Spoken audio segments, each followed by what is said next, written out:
Já, ég held að þá hittust þið eftir leik.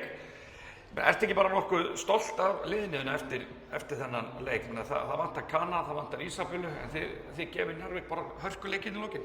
Jú, klárlega, við erum líka bara með fullt af nýjum leikmönnum sem eru bara tilbúinir að berjast á þessum tímabili og þurfum bara að slípa okkur betur saman.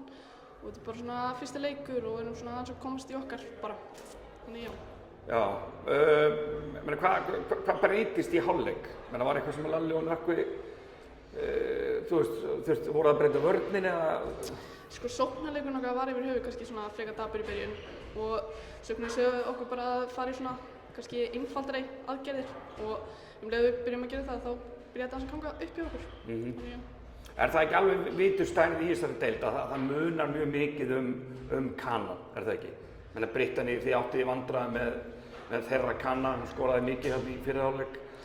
Jú, klárlega og svo þið söknuðu þótt að nýr leikmaður sé ekki kominn en er væntanlegur á næstunni, hún mun styrkja liðið gríðarlega og þetta Ísabella náttúrulega líka, eða ekki?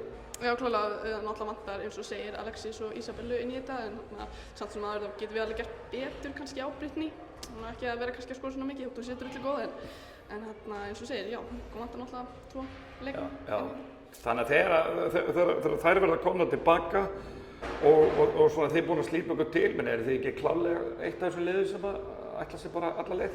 Jú, klárlega, bara markmið okkur náttúrulega verið bara í þessari titlabaráttu, þannig að við ætlum bara, eins og segir, keyra bara á þetta. Ok, frábært, takk. Takk.